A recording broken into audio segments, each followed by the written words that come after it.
পরিষদ কেমন হবে বা কেমন হলো এটা হয়তো কালকে আলোচনা করা যাবে। তো আমি আজকের যে বিষয়টি বলি যে নির্বাচন পরবর্তী সবচেয়ে বড় যে প্রশ্ন উঠছে এবং বিতর্কের জায়গায় সবকিছুতে বিতর্ক থাকছে না একটা বিষয় নিয়ে, গণভোটের ক্ষেত্রে যে বিষয়টা এসছে যে আসলে বিএনপির পক্ষ থেকে যে সংবিধান সংস্কারের বিষয়গুলো কথা এসছে, বিএনপি চেয়ারম্যানকে জিজ্ঞাসা করা হয়েছিল যে সনদ বাস্তবায়নের বিষয়টা নিয়ে। তিনি বলেছেন যে আমাদের যেগুলো নোট অফ ডিসেন্ট নেই সেগুলো আমরা ধারাবাহিকভাবে করব, বাস্তবায়ন করব। এখন প্রশ্ন হলো বিএনপির নোট অফ ডিসেন্ট যেগুলোতে আছে সেগুলো বাদ দিলে জুলাই সনদ আসলে খুব বেশি ফলপ্রসূ সনদ হয় না।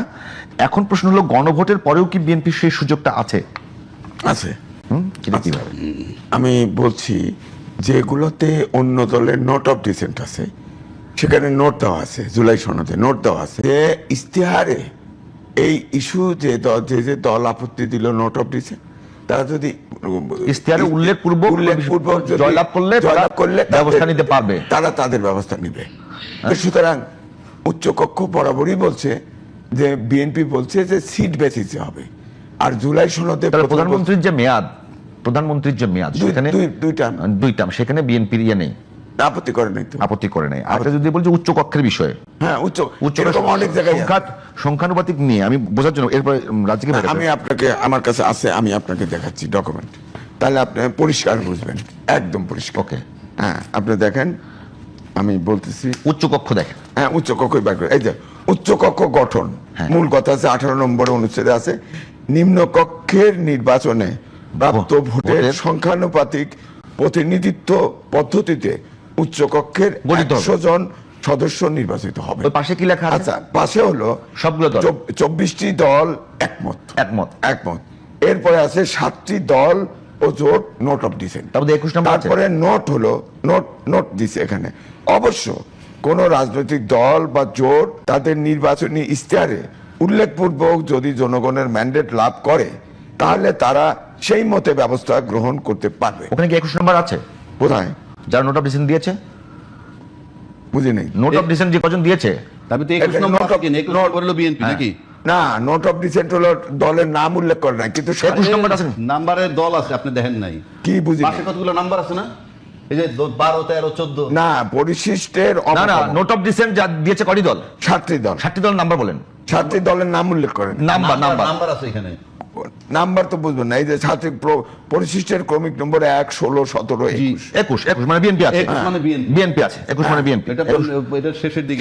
আচ্ছা, তাহলে তার মানে তো ক্লিয়ার যে বিএনপি এবং আমি এই পর্যন্ত থাকি। তার মানে বিএনপি ওখানে নোট অফ ডিসেন্ট আছে এবং বিএনপি ইশতেহারে উল্লেখ করেছে যে তারা উচ্চকক্ষ সংখ্যানুপাতিক হারে করবে না। বিএনপি যেহেতু জয়লাভ করেছে, শুধু জয়লাভ করে নাই, ব্রুট মেজরিটি পেয়েছে, তারা পাওয়ার পরে এখন তাদের তো আর দায়বদ্ধতা নাই, এই জুলাই সনদ অনুযায়ী নাই, এটা তাদের ইচ্ছা।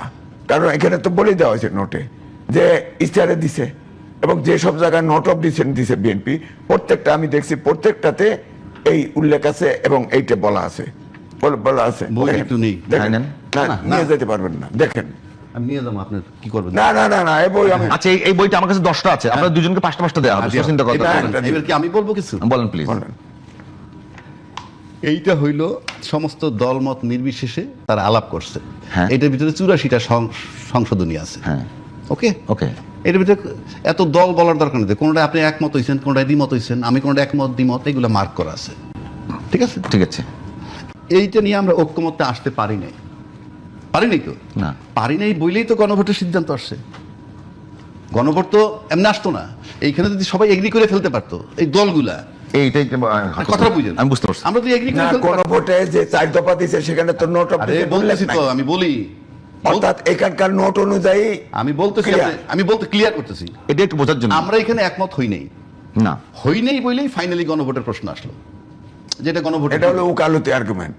আরে গণভোটের কথা হলো এখানে নোট অফ ডিসেন্ট আছে, এটা গণভোটে মানলাম তো, ডিসেন্ট সবাই তো গেছে, কথাটা বুঝতেছেন না কেন?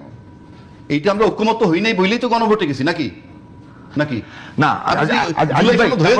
তাহলে গণভোটের দরকারটা কেন? গণভোটে যে কোনো ইস্যু, নর্মাল প্র্যাকটিস যেটা, আগে সংসদে যে কোনো আইন যদি ইম্পর্টেন্ট হয়, আলোচনা হয়, এটা পাস হলে না হলেও গণভোটে যেতে পারে। এটা আরে ভাই, জুলাই এটা তো সনদ, আপনি কইতেছেন, এই যে আদেশ, এটা প্রেসিডেন্টের আদেশে 4 দফা করে দেওয়া হয়েছে। আমি কিন্তু বহুবার বলছি এই আদেশটা যেহেতু আরে, সংবিধান জীবিত, এই আদেশটা অবৈধ। ওনার কথাটা আমি বলতেছি, সুতরাং গণভোট অবৈধ। ঠিক আছে, গণভোট অবৈধ। অবৈধ। তারপরে জাতীয় নির্বাচন কি রে, জাতীয় নির্বাচন বৈধ? গণভোট অনুযায়ী তো জাতীয় আচ্ছা, নির্বাচন। আমি আমি শেষ করিনি। এখন আপনি বলছেন এখন রাজাকে বলেন যে এইটা তাহলে গণভোট না, না, অবৈধ। আমরা একমত হইতে পারি নাই বইলে গণভোটে গেছি। গণভোট কেউ চাইছে আগে নির্বাচনে, কেউ চাইছে একই দিনে, ফাইনালি একই দিনে হয়েছে। এই গণভোটে ভিতরে 4টা দফা আছে, ক খ গ ঘ। ওইটার ভিতরে কিন্তু 84টাই ঢুকানো, সব ঢুকানো আছে। এই 84টাই ঢুকানো হয়েছে, ভেরি সিম্পল, 84টা ঢুকানো আছে। ওকে ওকে। তাহলে আমি এখন গণভোট দিতে গেলাম, হ্যাঁ আর না, হ্যাঁ অথবা না। গণভোট আইনে নাই বলতেছেন, আমি তর্কের খাতির ধরে নিলাম মনার খাতির, কিন্তু আমরা রাজনৈতিক দল কিন্তু মানছি গণভোটে যাব, তার সাথে জনগণ সম্পৃক্ত। গণভোটে জনগণ গেছে, 4,80,00,000 লোকে ভোট দিছে হায়ের পক্ষে, 2,25,00,000 বিপক্ষে দিছে। তার মানে এটা আমরা সবাই মেনে নিছি, দল মত নির্বিশেষে। আপনি লিগ্যাল হোক ইললিগ্যাল হোক, আমরা মেনে নিছি। এবং তারেক রহমান সাহেব গণভোটের পক্ষে ভোট দিতে বলছেন। I am paying respect to him, salute জানাই তাকে। এবং এখন যদি বিএনপি যেভাবে বলছে, সেটা পরে আসি। এখন আপনি মানে এই আর নোট অফ ডিসেন্ট নাই। গণভোট যখন হয়েছে, এখানে নোট অফ ডিসেন্ট আপনি হয় গণভোট টাচ করলে এটার পক্ষে থাকবেন, টাচ না করলে অন্য কথা। এইবার আসেন দলীয় ম্যানিফেস্টো। তাদের একটা দলীয় ম্যানিফেস্টো দিছে। দলীয় ম্যানিফেস্টো তো শতভাগ জনগণের নয়, তর্কের খাতিরে ধরে নিলাম। ওনারা যতগুলি ভোট পাইছে অত পার্সেন্টই তর্কের খাতিরে ধরলাম। আপনি তো আমার উপরে চাপাইতে পারবেন না, আপনার তো দলীয় ম্যানিফেস্টো, এটা তো বিএনপির রাজনৈতিক ইশতেহার। সুতরাং জনগণের জন্য আপনাকে এটার মূল্যায়ন করতে হবে। এখন 2/3 মেজরিটি আপনি পাইছেন, আপনি পার্লামেন্টের সবচেয়ে বড় ক্ষমতাধর। এখন আপনারা বলছেন হাতে ভোট দিতে, জনগণ আপনাদেরকে বিশ্বাস করে হাতে ভোট দিছে। এখন যদি আপনি এটা কার্যকর না করেন, কিংবা আমরা নোট অফ ডিসেন্ট দিয়ে রাখছি ওইটি করব না, ওইটা না করার, এটা না গণভোটে অবজ্ঞা করা, সেম সেটা আপনারা করতে পারেন। করলে দেশ জাতি অন্য দল কিভাবে নিবে সেইটা অন্য, আমরা দেখব কি কনসিকুয়েন্স হয়। কিন্তু once it is accepted by you, আপনি হাতে ভোট দিতে বলেছেন, জনগণ হাতে ভোট দিছে, এবং 4,80,00,000 ভোটাররা ভোট দিছে। 4,80,00,000 ভোটার কিন্তু এটার ভিতরে সব দলের ভোটার আছে। আমি বুঝতে পারছি। একটা বিষয় একটু রাজ্যকে জানবার জন্য আমি একটু বলি। আপনি বলবেন এটা এই শেষ করে নেই, তবে শেষ টাইম জান না রাজ্যকে একটা বিষয়, যদি মানে বা জুলাই সনদ বাস্তবায়ন না হয়, সেক্ষেত্রে কি জুলাই অভ্যুত্থান, তার পরবর্তী 18 মাসের সরকার এবং নির্বাচন, এই কোনোটা কি কোনো প্রশ্নের সম্মুখীন হয়? আপনি যদি আমাকে প্রশ্ন করেন, আমার বিবেচনায় প্রশ্নের সম্মুখীন হয়। কেন আমি বলি, কথা বারবার বলছি, এখনো বলছি, এই যে আমরা নির্বাচনটা করে ওত্তার নিলাম, আমরা কিভাবে ওত্তার নিলাম, কোন আইনে, কিভাবে, কোন সংবিধান নিলাম, আমরা বসলাম তো। এই জন্য এই বিতর্ক এখন আর দরকার নাই। সরকার হয়ে গেছে, ভোটের আলোকে সংস্কার হবে, ভেরি সিম্পল। যদি যে প্রবণতা দেখা যাচ্ছে, সেক্ষেত্রে গণভোটকে যদি আপনি না করেন, অবজ্ঞা করেন, তাহলে আপনার একটা সিম্পল প্রশ্ন আসবে না যে আপনি এত বড় দল। আপনি শেষ, আপনার টাইম শেষ। আপনি যদি বলতে চান যে কালকে ওই যে গণপরিষদ, জুলাই সংবিধান সংস্কার পরিষদের সদস্যদের শপথ এবং জাতীয় সংসদের সদস্যদের শপথ দুইটা একসঙ্গে হবে, তো এটা নিয়ে, এইটা না হওয়া পর্যন্ত আপনি চলবেন কিভাবে, এটা আমার প্রশ্ন। আগের সংবিধান দিয়ে, আগের সংবিধানে তো জুলাই 2026 ফেব্রুয়ারিতে হয়তো নির্বাচনই নাই। এটাতে আছে। এটা সংস্কার আপনি ঢুকলেন, এই যে এখন আপনার গণপরিষদ হিসেবে কাজ করেন, কিংবা সংবিধান সংস্কার পরিষদ হিসেবে কাজ করেন, কইরা